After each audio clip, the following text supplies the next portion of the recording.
traditional wisdom and knowledge. We commit to honoring paths towards self-determination. Item number 2 is adoption of the agenda. There is one change. Item 4.2, the update on the fiber optic.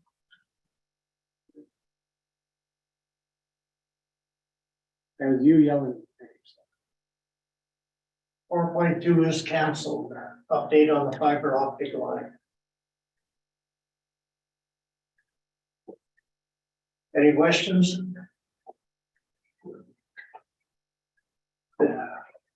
Declaration of conflict of interest or pecuniary interest. Anyone? Nothing. Item 4, delegations, presentations, or petitions. 4.1, the RCMP report.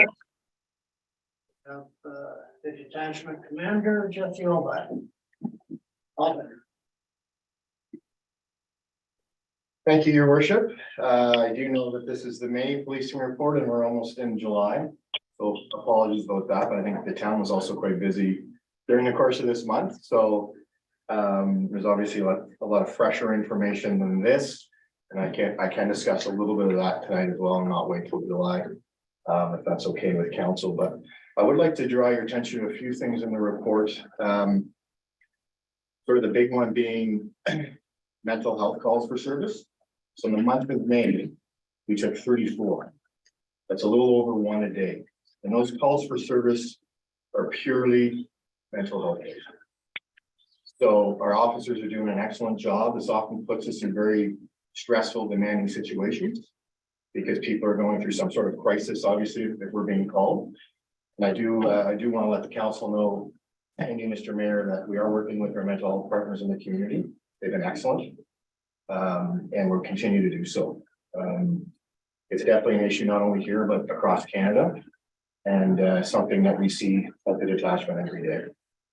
The second thing I'd like to kind of point out is our proactive traffic enforcement. We're starting to see us do a lot more check stops, as I call them. The RCMP likes to call them steps, but I call them check stops for impaired driving. And we stopped, I'll have to look at the actual number of vehicles, but part of that was National Impaired Driving Awareness Day, which is over the long weekend in May. It was on the Saturday.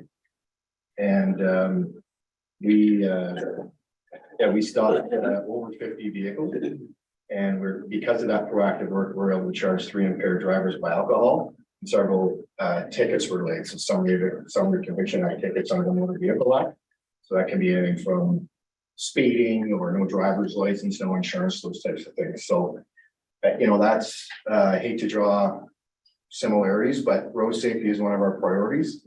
And obviously we're all aware of what happened in this past week on the Dempster Highway, the terrible incident that happened there. So we will continue to do our best to monitor road safety and try to keep everybody safe in the community and out on the Dempster Highway. And that's sort of kind of it from last month, but I would like to point out, we'd be remiss not to mention several weeks ago, we did, as you've probably read in the media, we did execute several search warrants across the community, resulting in the seizure of crack cocaine, cash, drug paraphernalia, and 1 firearm. And, those investigations don't happen overnight. That was a lot of work pre-up to that. We had one member, I can report to council now that we had one member dedicated to that investigation for several weeks prior to executing that search warrant. So that's how important we think this is. The resourcing levels were right that we could do that at that particular time. And it resulted in some good seizures. The second thing would be recently there was threats at the school, or threat made to cause death at the school. And I want council to know that we obviously take those threats very seriously. The safety of our students, our youth, and our teachers. School should be a safe place for everybody, so they've got the opportunity to learn. And we definitely respond to that immediately, and we're able to effect an arrest, and that the person does remain in custody at this time.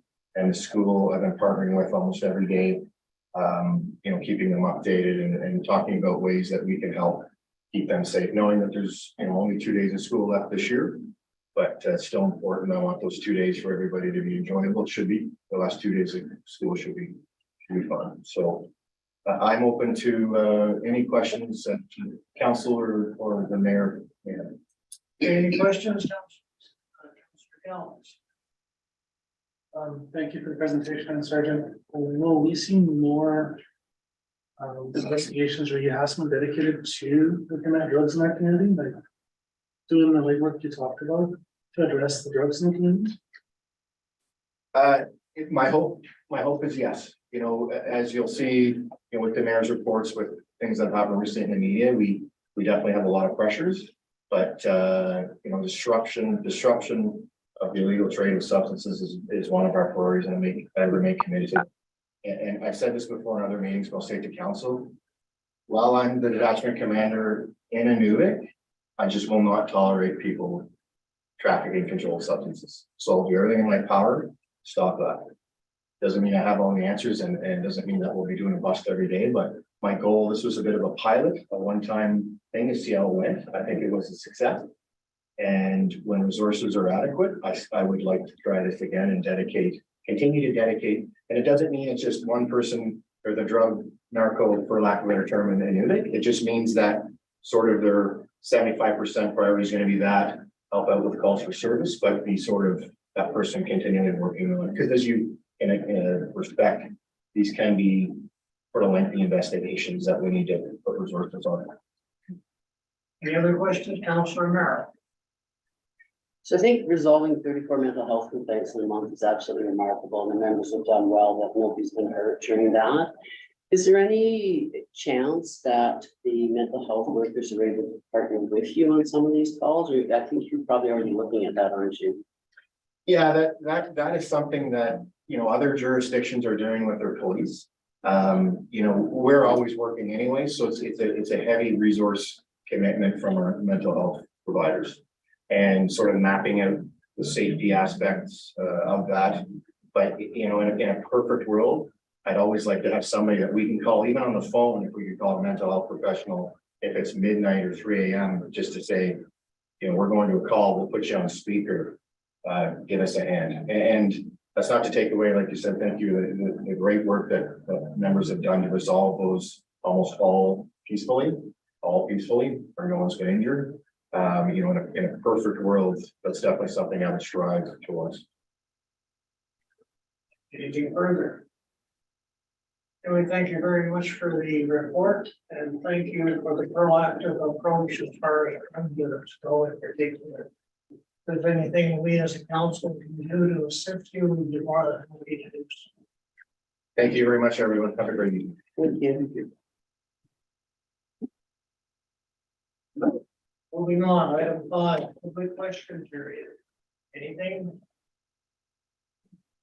Item 6.1, the minutes of the May 24th, 2023 council meeting. Any questions, comments? 7.1, the action items list. Any comments?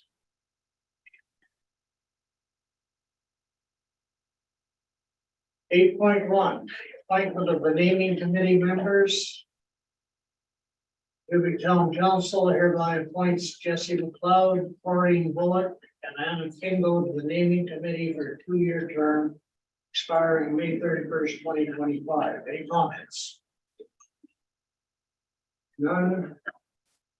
8.2, appointment of members of the lottery committee.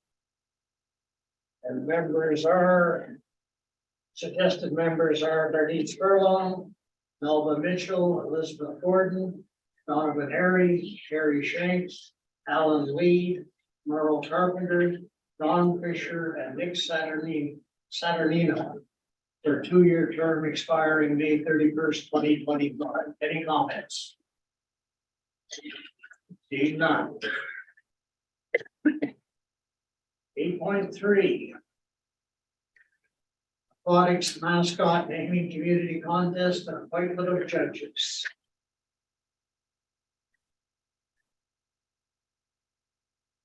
We need 3 individuals from council. Create a panel to judge and impartially decide on a community submitted name for the new mascot. Do I have 3 volunteers? Councilor Merrill, Councillor Devlin. And one more. For Alexis. That's it. Okay, so those three will be nominated or approved on Wednesday. Thank you. Your worship, sorry to interrupt. We were on the understanding that Children First was on the agenda tonight, and we just looked at it. I apologize, I should have looked at it earlier, and we realized that we're not, so. I actually wondered why you were here. Sorry, Clarence, or sorry, your worship. Yeah, I just grabbed the agenda and we're not. So it was just an update. We can come back another night if that works better for council. What councillors wish? Oh, so I can speak now. We apologize. I should have looked at the agenda. We're just excited somebody's here. Full objections to the decision? More people here. Keep in mind you have 10 minutes. We'll be quick. Okay, go ahead. Thank you.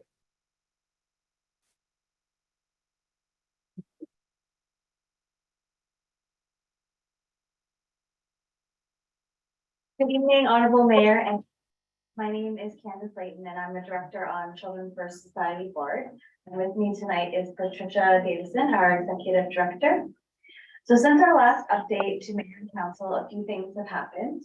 On September 28, 2022, the Society held their annual general meeting and new board was acclaimed. So co-chairs are Lenora McLeod and Nadine Wagner. Secretary is Leanne Williams-Jones. Treasurer is Jasmine Brewster. Director is myself, Arlene Debastian, and Teresa Keaton. So this time we would like to thank our Town Council Representative Whitney Alexis. Her perspective and information has been invaluable in the monthly board meetings. In addition to Town Council representative, we have reached out to our local Indigenous governments, the Gwich'in and Inuvialuit, and invited them to appoint a representative to our board. We would like to thank Michelle Wright, our new representative from GTC. We believe that this is just another step towards building and maintaining relationships and partnership with our community. And next we have our executive director, Simon. So as many of you know, Children First Center opened in 2013 after many years of hard work by volunteers, community members, and local businesses. The center is licensed for 127 children and 6 programs. As of now, we have full-time staff to accommodate 83 spaces. We have 83 children enrolled, and we have 3 unfulfilled full-time staff positions. We recently filled our facilities manager chef position and still have our outreach program coordinator position open. We have a wait list of about 60 children. We've cut off our wait list because it's so big we can't accommodate everybody. Even at full staff, we would not have space to accommodate all these children. We would need more space. As many of you may remember, in December of 2021, the GNWT and the federal government announced that they had come to agreement about early learning and childcare in the NWT. In March of 2022, the GNWT officially rolled out the child care fee reduction subsidy. With the rollout of the CCFR subsidy, our board of directors has worked hard to provide feedback to the GNWT and ECE unsubsidized subsidy program, highlighting the timing and the rollout of the entire subsidy program. The rollout of the subsidy program was a great thing for the parents, and that's why our wait list has increased so much, because the program fees are more affordable now because the GNWT subsidizes families with the federal government agreement that they have. Our budget is in a deficit, and we continue to work to fill the gap in expenses versus revenue. With the new agreements, there is some restrictions on program fees and revenues from families. So it's become more difficult to sustain the program.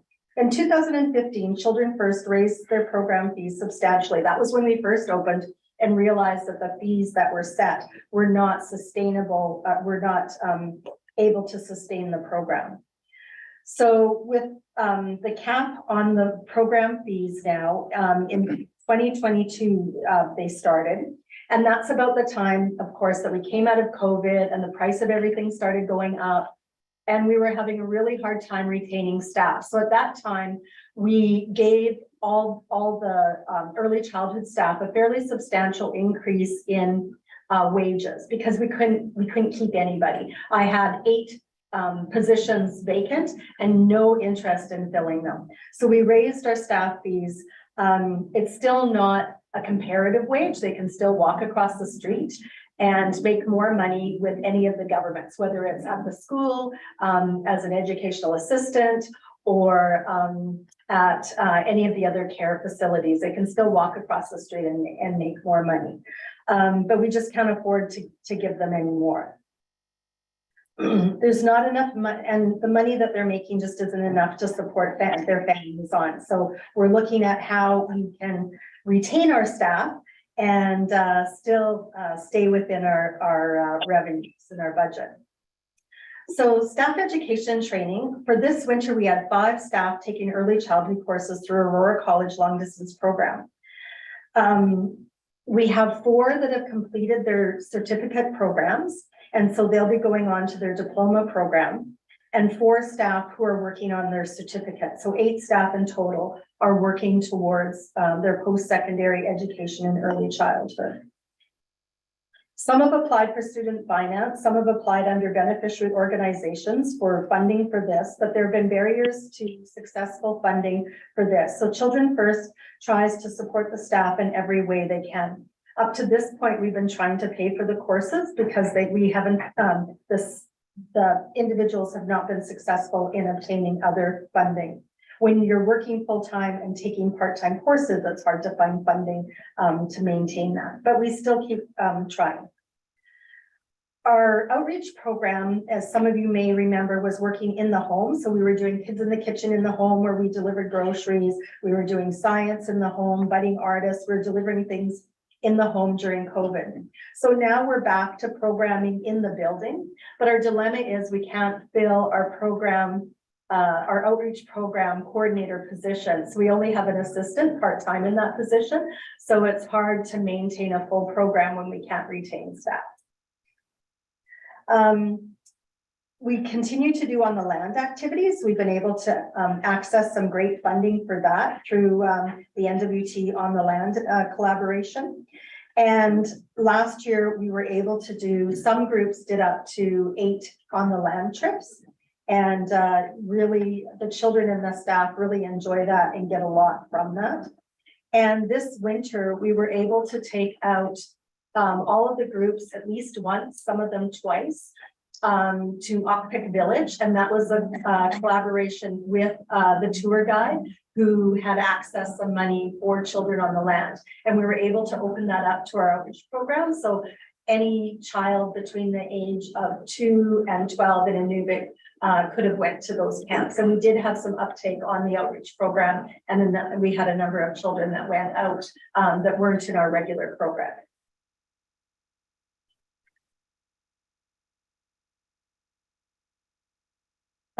So we have an emergent-based curriculum. The children are observing the traditional skills from the elders and traditional knowledge holders. They have opportunity to practice skills in their play and interactions with their peers and families. We have the Gwitchin program that GTC helps us with, and also the Makeway Foundation. GTC supports the bulk of that, and so it's a Gwitchin language immersion. And we have a cohort of 8 children who have been in the program for about 2 years now. And they're starting to use the language in their play and at home and just in their lives in general. They're speaking phrases and sentences throughout their own lives individually. We still have the Aboriginal Head Start using the program space. They occupy 1 program room and 1 office, and that is all supported by the Inuvik Regional Corporation through their funding.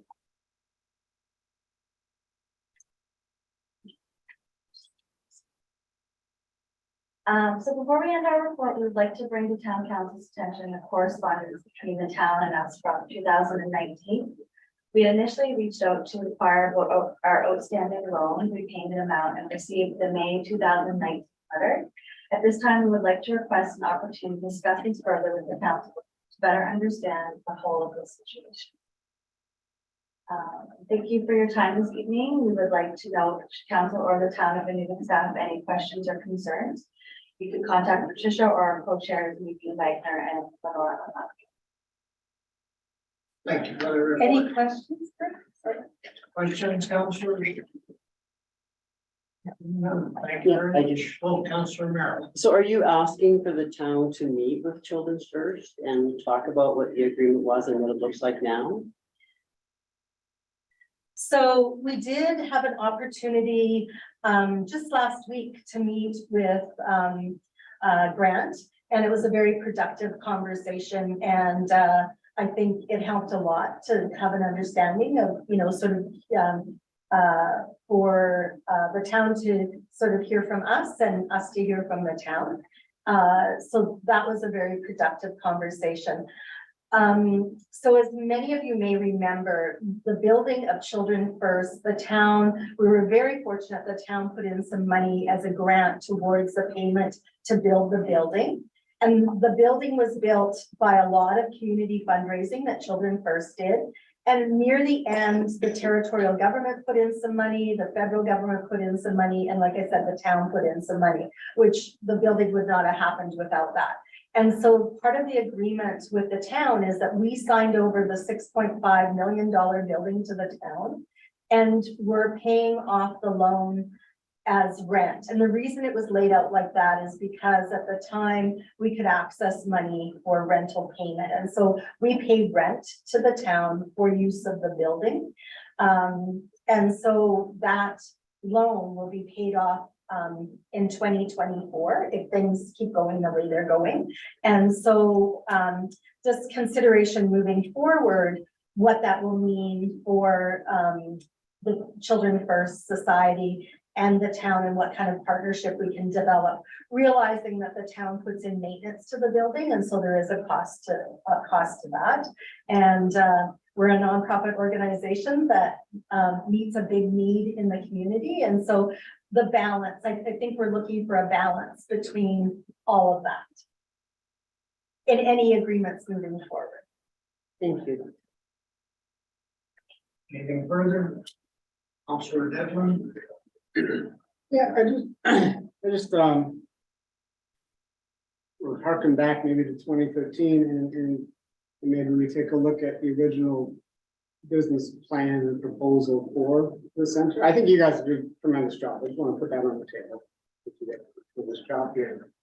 But I mean, I was around back then, and you know, we took over 100 spaces in this community, and now we're down to 83.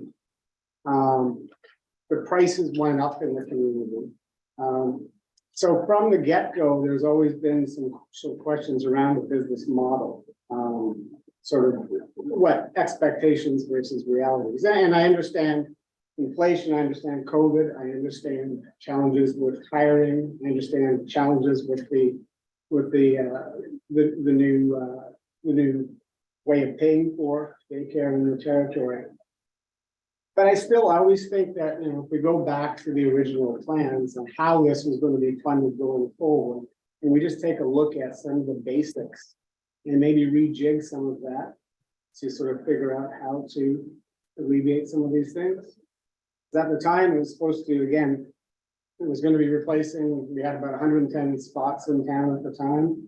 We taught spot ICDC, preschool, original Head Start, and a couple of the other privates.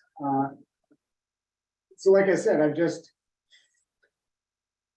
like to see if we can maybe pull back a little bit and just take a look at, you know, what we originally planned 10 years ago to see where things have left us today, where we are kind of we're fighting a little bit to keep ahead, both staffing wise, as you mentioned earlier, and numbers. We had a 60-person waiting list. So, you know, did we alleviate the problem 10 years, or have we still have an issue on a much bigger scale for Inuvik that we need to sort of take a look at?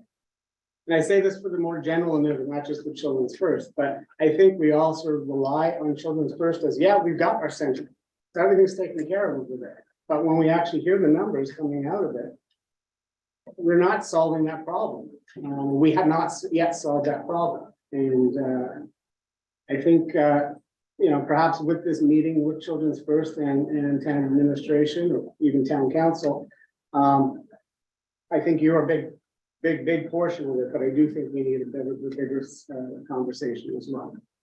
Yeah, thank you for your time. So Tony, a couple of things came to mind when you were speaking. So in 2015, we had a consultant help us do a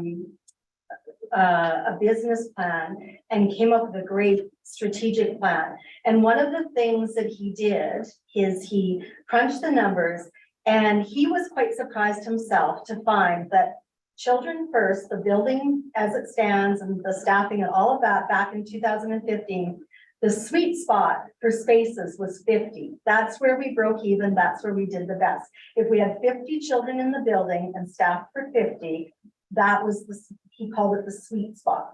Anything above that, it starts to cost us more. And I'm not an economist. I don't know. I'm not an economist, and I don't know how this all works.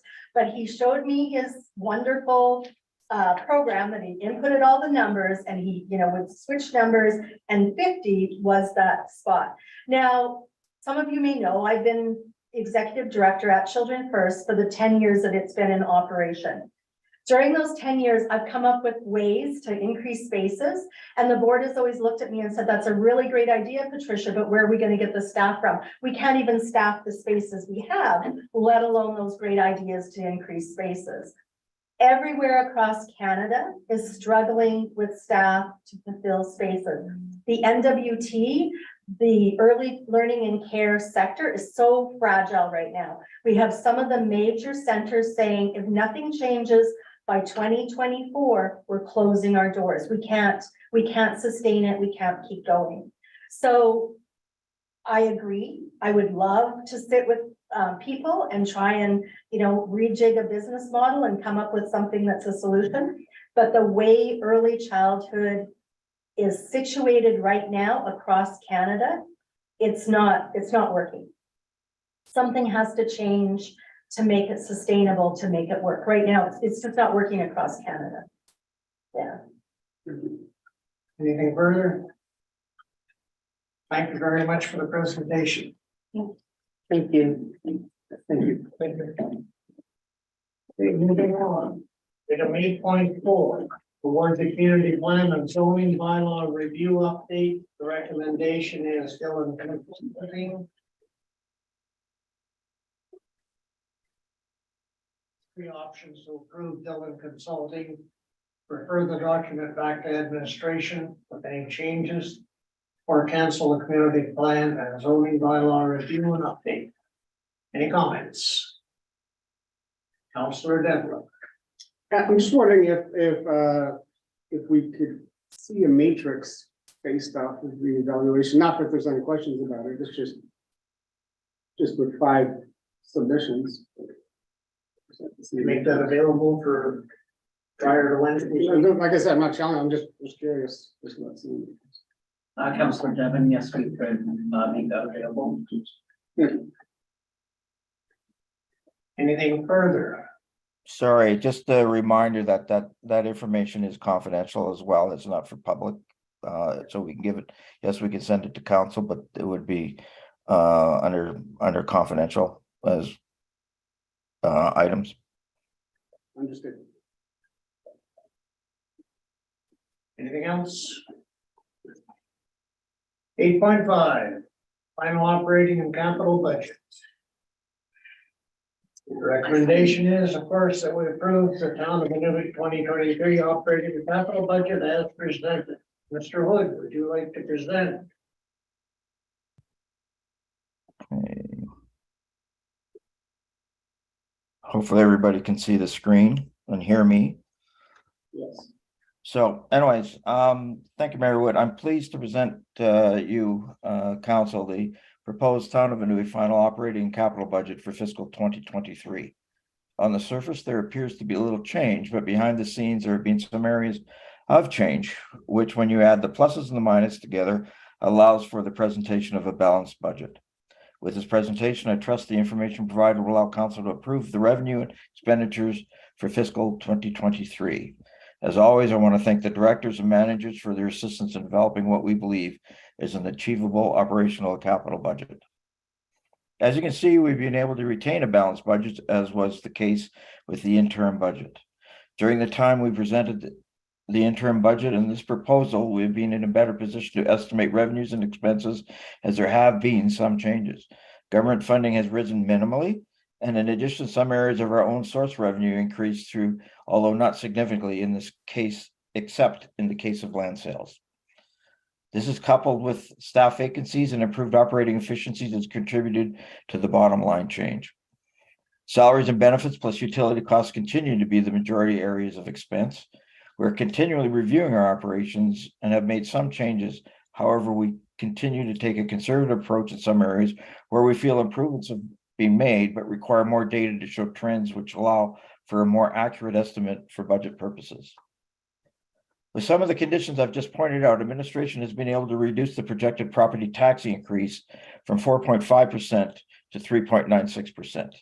This may still seem like a large amount, but from an actual monetary point, it amounts to a net of $247,000 in increased revenues from 2022, which even with the staff vacancies does not cover the salary costs and benefits of the increase from 2022. It should be noted that 50% of residential properties in the town are below the mean assessment value of $175,200, and this proposed increase would result in a maximum of $122.32 increase in 2023. For an assessment of $350,000, the increase would amount to $244.35 per year. From this budget and forecast, you can see that while we have achieved savings for the year on staffing vacancies and other small areas, we face some difficult decisions in the future. This may involve deferring or even canceling some capital projects. The forecasts have taken into account a 3.5% tax increase in the next 2 years. I'll try to summarize all the changes in this presentation and then answer any questions you may have. So let's hopefully this works. There we go. So to begin with, you see a summary comparison of operating and revenue and expenses.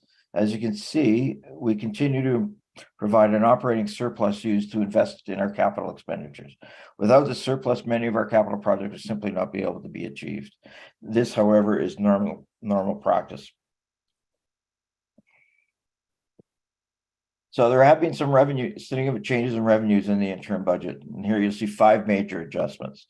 First, the property tax is actually reduced from 4.5 to 3.96%.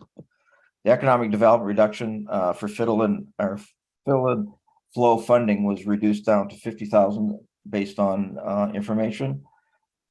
Community services has an increase due to strong facility rentals. We have the actual anticipated land sales increase of $2.6 million. And there's actually a reduction in fiscal. The reduction in fiscal is due to a reclassification of use of previous year surpluses to utility capital expenditures.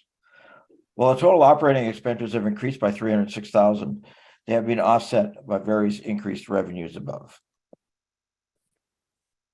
First in line is Department 10, which is the administration department. Typically, this department will show a large surplus as the property tax revenue and other general surplus revenue and costs are contained within the department. This surplus in this final budget has decreased by $212,422. There are very few major adjustments between the interim and one budget. Some of the major one is there is an increase in recruitment costs of $85,000.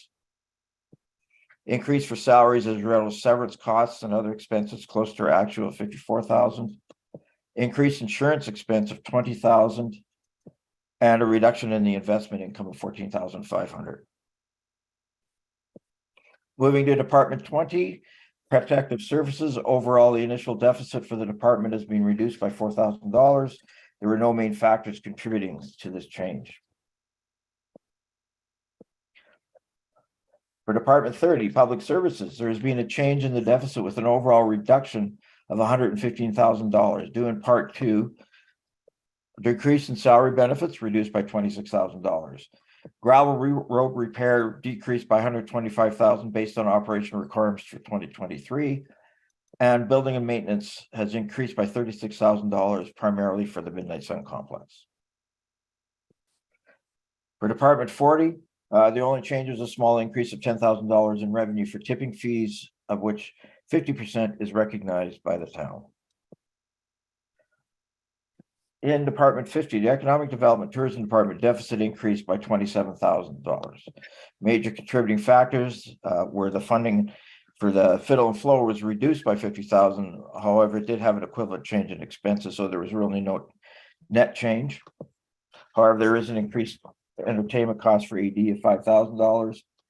And there is a benefit, salaries and benefit adjusted, an increase of 18 from, that was due to a supporting document error in the original interim budget. Water and Sewer Department. Whoops, backwards, sorry. No, I don't know how to go backwards. There we go. There we go. So next I'd like to discuss Department 60. While there was a large increase in net operating revenue and expenses of $320,000, this can be attributed to a couple of factors. It should be noted that many of the expenses incurred can be dependent on weather, and especially if there are long periods of cold. So some of the major factors we had was the primary tempering was an increase of $235,000 as a result of the increase in the usage for heating the building as a change that we've made this year, and also longer, colder winters. So we had greater use having to temper the water. We also had increased interest charges for debt as a result of the higher interest rates, and also the addition for the new utility bill of an increase of $80,000. As usual, the majority of our capital expenditures is contained within this department from a dollar value. There's been no changes to the capital exception of the new utility project, where some funding will be coming from the land sale, which revenue is shown in Department 80. It is anticipated that principal payments will not be repayable until early 2024, when that project will be completed.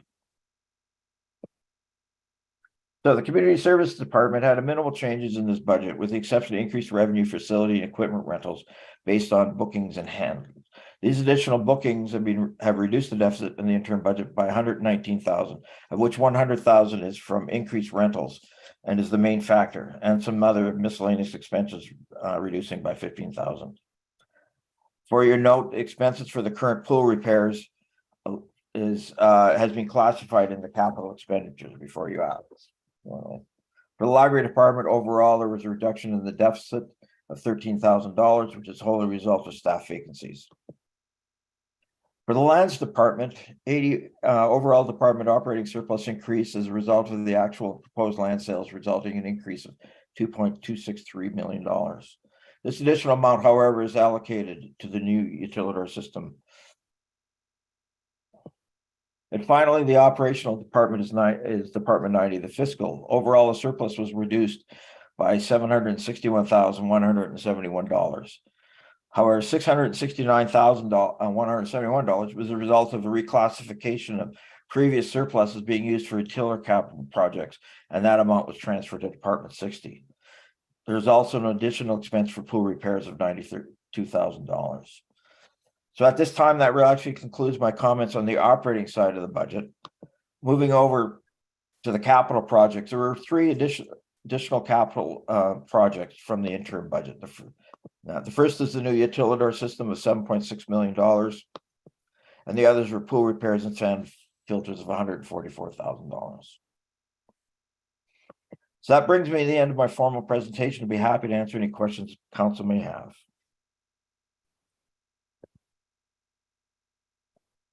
Any questions?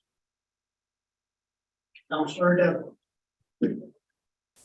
Thank you, S.A.O. Hood, for your presentation. I'm just a question on the language that's being used. I just haven't heard that language before in any of our budgets. When you speak of, for example, like the reduction in an operating deficit for the Department of Community Services. Like I said, I've never heard the expenses being spoken of like that. And it's sort of a little bit confusing because we obviously have departments such as recreation that is in any municipality around the world is going to be a loss leader. People pay taxes and expect subsidized services in return. So I'm just curious about the language, about the change, seeming change in language. I may be mistaken. Thank you. No, that's a good question, Councilor Devlin. And actually, it's a positive maybe it's a double negative. However, in simple terms is, I don't have the exact numbers in front of me, but in the interim budget, let's say the deficit was 3.5 million. Now that deficit is only 3.4 million. It actually is an improvement to the operations. Thank you. Councilor Merrill? No? Anyone else? Thank you very much, SAO Hood. And Chitty, thank you for your work as well on this. Thanks again. Sorry, Your Worship, quick question. Councilor Gallons? Thank you, SEO Hood. Just a quick question about contracts and tenders. And I'm thinking about situations where we recoup some of those costs you're talking about, expenses. Would those be noted in the budget as well? And if so, where might we find some of those numbers as well? I guess I could ask for a little bit of clarification. If you're looking for the items such as in the capital where we've got funding, is that where is, I guess and the tenders, obviously a lot of our as and when tenders are based on estimate of what we might need for the year, not what we actually end up needing. You may win some years, lose some years. And as far as the capital projects that the tenders go out, the numbers in there are based on tender values might have been submitted or what we feel is the budgeted amount that we're willing to go for on a project. I guess I'm kind of thinking a bit further along the line, SEO Hood, where we've started that process, we've gone through the process to find the contractor. Contractor has said, yes, I can do the work as outlined in the tender. Contractor does the work, we pay the contractor for the work that's been done. We realize that the work wasn't done properly. Could be covered under warranty, could be covered under the tender process where it's certain things are the responsibility of the contractor. We come back to the contractor and say, hey, by the way, we had to incur this cost or this expense to fix the work you've already done that wasn't done properly. Contractor says, yeah, I realize I made a mistake, and they reimburse the town for X number of dollars. Where would we find those dollars if that happens? Well, it hasn't happened, I guess, is the simple right now so far, is that we haven't had it. So, is there a possibility? Yes, but typically what you would do is you don't budget for that because many times if you want to get into that, you get into arbitration and things like that could take a number of years. Okay. We actually had that on our, in the water treatment plant, and it took us 3 years before it was finalized. So typically you won't put it in the budget because it's not a guarantee or the chances are it would help. And again, it is a budget, so things can change due to circumstances. Okay. Anything further? Hey. Bylaws 9.1. Third and final reading of the debenture borrowing for the utility project. Any comments on that one? Nothing. 9.2, third and final to appoint Michael Travish as our senior administrative officer. Any comments? Thank you. 9.3. Will be first and second reading of the annual tax billing. You have it in front of you. Any questions? None? Mayor Wood, it's just to let you know, just a reminder to council that we did send out a revised Schedule B for this that was an oversight on my part. I apologize to council for that. And I did distribute a revised Schedule B just prior to the meeting, and I believe that Jenna. You passed it around, yes.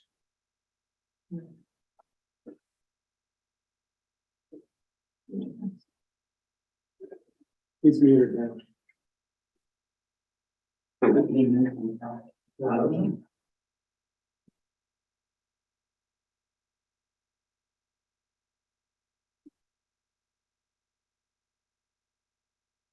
Welcome.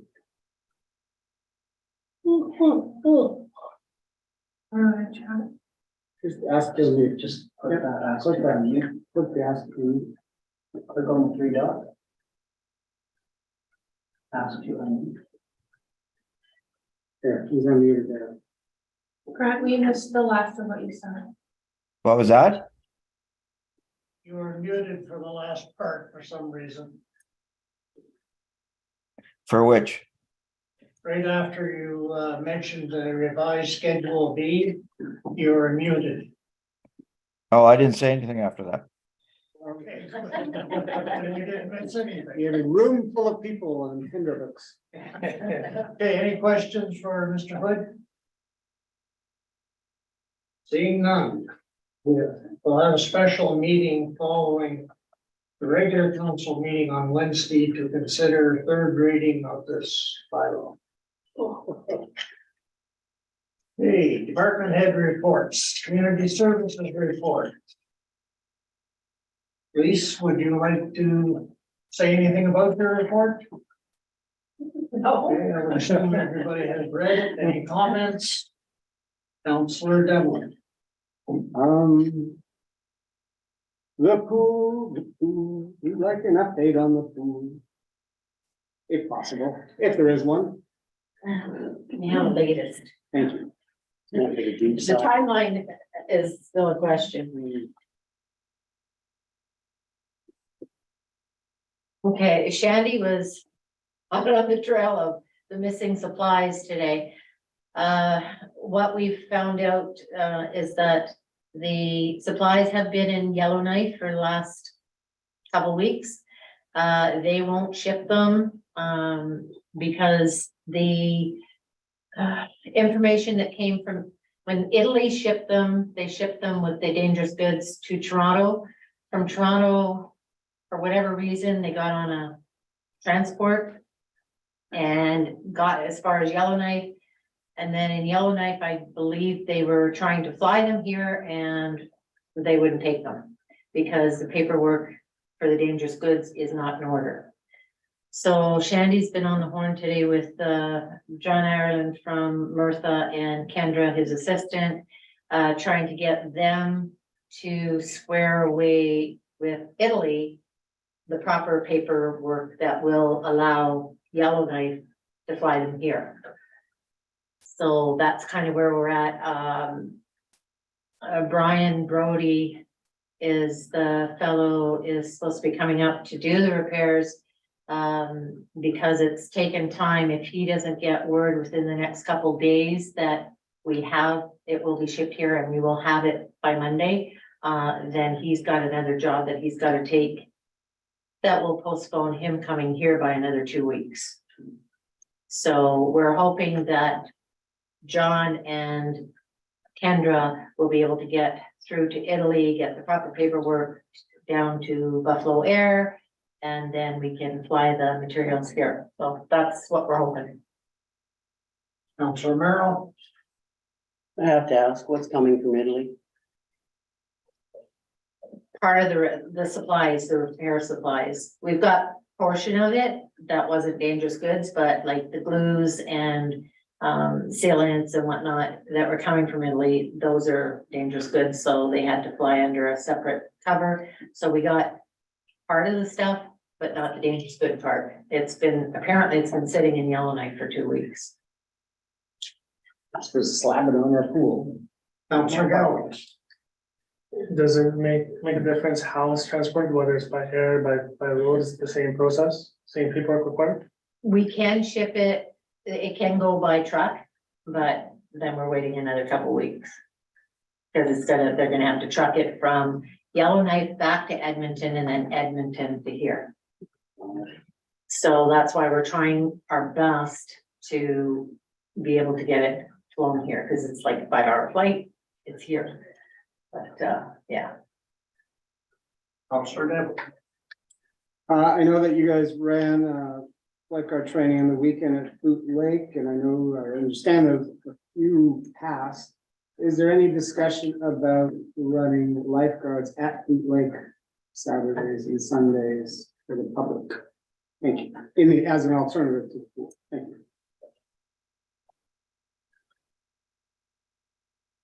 Yeah, simple answer, no. The logistics of doing that for the summer, or, you know, it's. The staff are not, they haven't done a lot of waterfront work, they've never been trained in waterfront, Shandy's done a really good job with. The existing staff that we have to bring them up to snuff, to be able to lifeguard the candidates that were there this weekend. 4 out of the 7 were successful. The other 3, they're not write-offs. They will continue to train once we get water in the pool, and they'll have another crack at it, hopefully before the end of the summer, so that they can all take their nationals together as a group. So Shandy's been working really hard with them, and you know, it's the way it happens. Like, not everybody is successful first time round, and you know, they've all done really, really well. But and then given that they were doing it off the cuff in Boot Lake, I think they did exceptionally well. Thank you. Anything further? We have money in the budget to hire an exorcist or something for that pool, so it's cursed. And then we'll do the next Thank you step. for the report. It'll be 2024 budget. That's good. It's gonna be a lot of holy water. Yeah, we've got a connection to Italy. As long as it doesn't come out to pipes, and then we. Item 10.2, the capital projects report. Any questions? Nothing?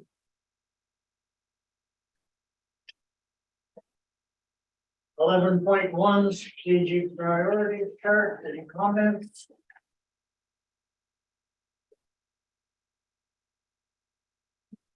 11.2, very two research projects from the Aurora Research Center. And everybody's favorite, item 12, council concerns. Any concerns tonight? Councilor Devlin. Well, as a 5-man electrical band said, signs everywhere. We don't have signs. So tourism season has started, and had a wonderful time at National Indigenous Peoples Day. I was looking around and I realized that we don't have a big thing on the side of the building that says Inuvik, the town of Inuvik. It's just the green and blue and white building. And then I come over here to town hall, same thing. If I'm driving around the community, I don't know that either one of these are municipal buildings. I can sort of guess on some fronts. So I am sort of wondering about what our plans are to get signage on those buildings. I noticed on this, there's a $20,000 capital budget for signage for Jim Cooey Park. It's only 1% done, so that might be covered under some of that. And then on signs as well, we're down to the I and the U on the back of our $250,000 sign. So I'm really hoping, and there was a picture that was posted on Facebook by a tourist in front of the sign, and Clarence even liked it the other day. And you can actually see in the background the U and the I. So now it's appearing in pictures.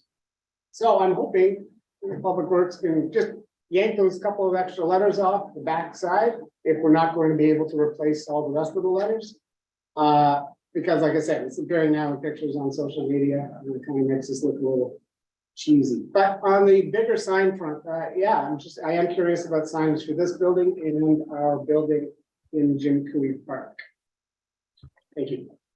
If I can answer part of that question, Mayor, the signage on the town office building is the planning has always been to put that in 2024. Just because of all the restraints and all the issues that we're having, like with the pool and everything, the expenditures we felt were more important to go there. And in 2024, we'll be looking at the town office signs. Thank you. Thank you. Director Campbell. In regards to the sign, the welcome sign, I know it'd be a little tacky right now, but those signs, even when your letters are hanging upside down, there's still supporting sign of that sign. Talking, the plan is to talk to the people that made it and see what we can do to have them come up and reinforce the letter and all that. Thank you. Councilor Gallagher. Is there a schedule for the road repairs this summer? With, which streets will be repaired? When, has that been, is that on the town website? Rick, could you step up to the, we're missing here. Yeah, okay, my legs fell asleep there. You woke me up. We are in the process of, I don't know if you've given up green net, but, we've had brush cut. There's going to be some surveyors out there that was some stakes in, and then we're going to, carry on with fixing that road. As for the rest of the roads, we are waiting, for the plan was to wait until the asphalt plant is in town, so that we can repair some of our streets. If we remove the top off the road now, you have no top on the roads. That was what we were gonna do. There's some places where we're gonna repair some culverts. That's what all we're doing until we get an asphalt plant in town. And it's coming when the airport's done. Or not done, but partway through, so. And just, if I may interrupt, one of the other things is with the Raynette Road project, the reason we have, it's, haven't seen anything yet, and there will be some stuff, is we were waiting, because it's proximity to the school, we were waiting for the school year to finish before we start any kind of work on that project. Once the school year is finished, then the traffic, it's much easier. Thank you. Councilor Merrill. Where did the other letters go on the sign? Are people stealing them? I have a key in the truck, if you like it. You have what? Okay, Magic key. Get back up. I have been trying to pick them up as they're falling off. So that they can, problem with them falling off is the studs that were pre-built into them falling off too, so. So it's not that somebody's damaging the sign, it's just the way it was made, or do we know? It's, if you've ever been down there during the wind, you will see the wind vibrating the uprights. Okay.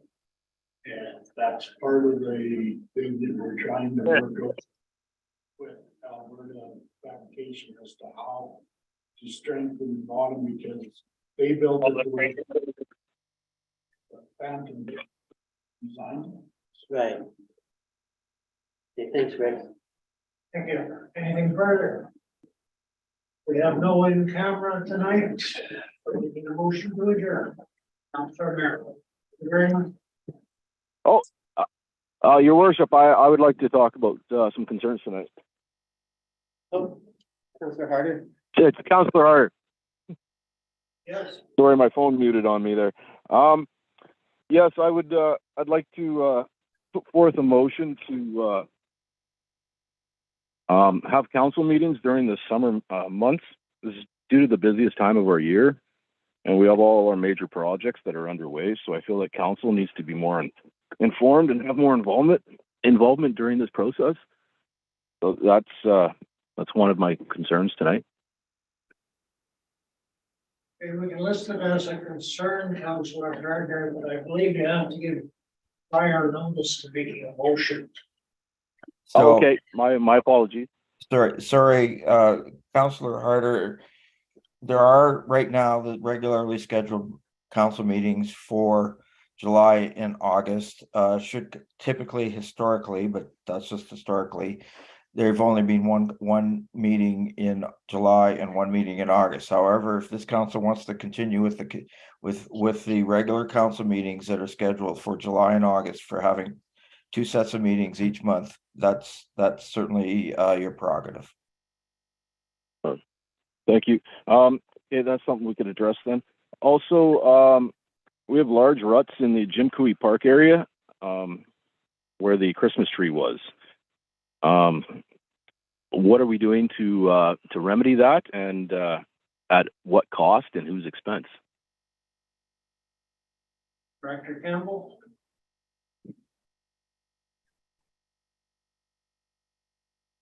Yes, there's large ruts in the park. They were put in by the people that went to take the Christmas tree down, and they should have stayed off it when they first sunk.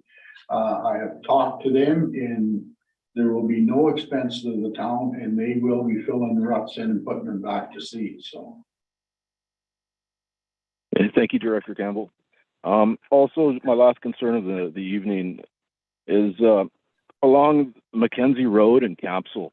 We've got a extremely high traffic area, not only with foot traffic due to the park, but also vehicle traffic. Is there any way that we can add some signs, just alerting people that the pedestrians have the right of way? And also, can we possibly put a radar sign on that end of town just to keep the speeds down?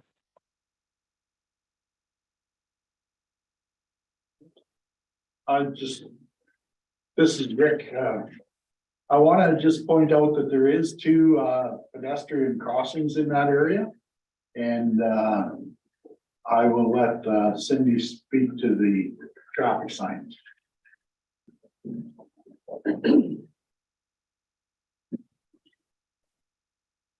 The traffic signs are incorporated into the budget. They will probably be about 6 weeks out in terms of if we were to look at putting them up. And then you add the electrician's time to do that. So it will likely be by the end of summer before that happens. Okay. Is there any way that we could potentially include another radar in the budget for next year? We will look at adding another one for the 2024 budget. We can add another one onto that, just so you know, they're around 10 grand a piece as well, so. Yeah. Okay, well, I appreciate it. I just wanted to voice those concerns that were brought to me, so, yeah, thank you. Thank you. Yes, Yes, Councilor Merrill. just to make sure I have them, can we just have the meeting dates for July and August? Remember, it's July 10th and 12th. And then the 24th and the 26th. Thank you. Nothing further. Councilor Merrill, I need a motion to adjourn. All in favor? Meeting's adjourned. Yes. Thanks.